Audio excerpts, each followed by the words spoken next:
এই শোনো, আমি এখন এসএসসি পরীক্ষার খাতাগুলো দেখতে বলবো। হ্যাঁ, বোর্ড থেকে খুব চাপ আছে, তাড়াতাড়ি খাতাগুলো দেখতে হবে, সামনে ওদের রেজাল্ট হবে। আমাকে এক কাপ চা দাও। দেখি কি লিখছে প্রথম জন। বিসমিল্লাহ। আরে, আমি তো ইংরেজি স্যার, আমি দেখবো ইংরেজি খাতায়, এই স্টুডেন্ট এগুলো বাংলায় কি লিখছে? হুম, ইংরেজি খাতায় বাংলা লিখছে কেন? দেখি তো কি লিখছে। আসসালামু আলাইকুম স্যার। স্যার, আমি একটা অসহায় মেয়ে, আমার বাবা মা কেউ নাই, আমি একটা এতিম মেয়ে, আপনার পায়ে পড়ি, আমাকে পাশ করিয়ে দিন স্যার প্লিজ। আজকালকার ছেলে মেয়ে পড়াশোনা নাই, সারাদিন ফেসবুক ইউটিউব আর পরীক্ষার খাতায় এসে স্যারের পায়ে পড়ে। এই গুলটুর মা, দেখে যাও স্টুডেন্ট কি লিখছে। এরপর কি লিখছে দেখি। আপনার মনে অনেক দয়া স্যার, আল্লাহ আপনাকে জান্নাত দান করবে স্যার। আমি যদি ইংরেজিতে পাশ না করতে পারি তাহলে আমার বাবা মা জোর করে আমাকে বিয়ে দিয়ে দেবে স্যার। এ, বাবা মা জোর করে বিয়ে দিয়ে দেবে মানে? এনে একটু আগেই বললো এই এতিমের বাবা মা নাই। দেখি তো। হ্যাঁ, এই তো এখানে লিখছে আমার বাবা মা কেউ নাই। আবার এখানে কি লিখছে? আমার বাবা মা জোর করে বিয়ে দিয়ে দেবে। কি পরিমানে বোকা আজকালকার ছেলেমেয়েরা! হ্যাঁ, চুরিটাও ঠিক মতো করতে পারে না, এমন চুরি করে প্রকাশ্যে ধরা খায়।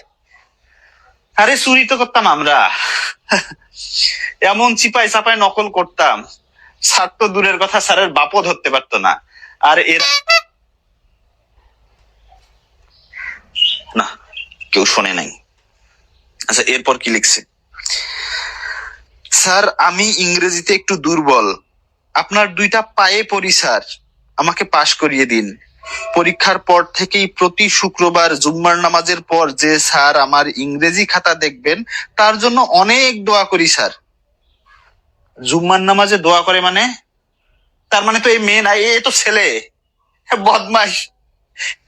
কোনো চুরি শেখে নাই, এগুলো এগুলো একদম মায়ের সোনার চামচ মুখে দিয়ে জন্ম নেওয়া বাচ্চা, চুরি জিনিসটা এরা শেখেই নাই। ইংরেজি পরীক্ষায় বাংলা লিখছি, ইংরেজিতে এটা লিখলে তবুও নাম্বার দিতাম, এই জিনিসটাই যদি ইংরেজিতে লিখতো কিছুটা নাম্বার তো দেওয়া যেত। ওমা, আবার আরবিও লিখছে দেখি, যে কি লিখছে এরপর দেখি। আপনার না কি, আপনার মোড়েও তো ছেলে মেয়ে আছে স্যার, ও সরি, আপনার ঘরেও তো ছেলে মেয়ে আছে স্যার, তাদের কসম লাগে, আমাকে পাশ করিয়ে দিন স্যার প্লিজ। আর বেটা, তুই এই কথাটা ইংরেজিতে লেখ, তাইলেও তো পাশ করাই দিতে পারি। আবার কি আল্লাহু, মানে তুই বাংলা লিখছস, আরবি লিখছস, ইংরেজি কি একটা অক্ষর লিখতে পারতি না তুই? তোর পাশ করাই দিতাম কেমনে আমি? আপনি আল্লাহকে বিশ্বাস করে থাকলে আমাকে পাশ করিয়ে দেবেন, আর যদি আমাকে ফেল করান তাহলে আল্লাহ আপনাকে হাসরের ময়দানে ফেল করিয়ে দেবেন। আমিন। না না না, আমিন না। এই গুলটুর মা, এই একটু বিপদে পড়ছি, শোনো তো। দেখো তো কি একটা শর্ত দিয়ে দিল, আর যদি আমাকে ফেল করান তাহলে আল্লাহ আপনাকে হাসরের ময়দানে ফেল করে। আমি খাতা দেখবো না, এগুলো সব বোর্ডে ফেরত দেবো, আর বোর্ডের খাতা দেখবো না আমি। এগুলো না, দেখে যাও।